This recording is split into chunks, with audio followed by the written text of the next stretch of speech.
আজকাল অনেক মানুষের দেখা যায় যে বলে যে আমার ঘুম হচ্ছে না রাত্রে, আমি ঠিকঠাক ঘুমাতে পারছি না। তো অসুবিধাটা কিসের এখানে ওরা জিজ্ঞেস করেন।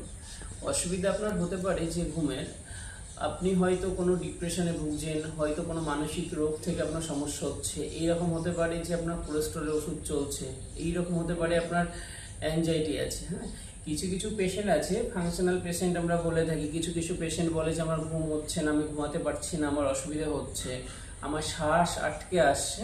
তো এইগুলো হচ্ছে সবই ফাংশনাল পেশেন্ট বলি আমরা। তো এক্ষেত্রে দেখা যায় যে পেশেন্ট বলে যে আমি তবু ঘুমানোর চেষ্টা করছি, ঘুমাতে পারছি না। এটা কিসের জন্য হতে পারে? এটা আপনার হতে পারে হয়তো আপনি গেমের নেশাতে আপনি পড়ে আছেন।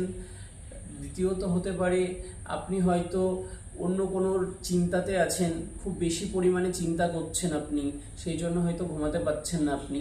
সে নানান রকম কারণেই আপনার হতে পারে। কিন্তু আপনাকে যদি খুব বেশি সমস্যা হচ্ছে, তো সেক্ষেত্রে আপনাকে ডাক্তারবাবুর সুপরামর্শ নিতে হবে।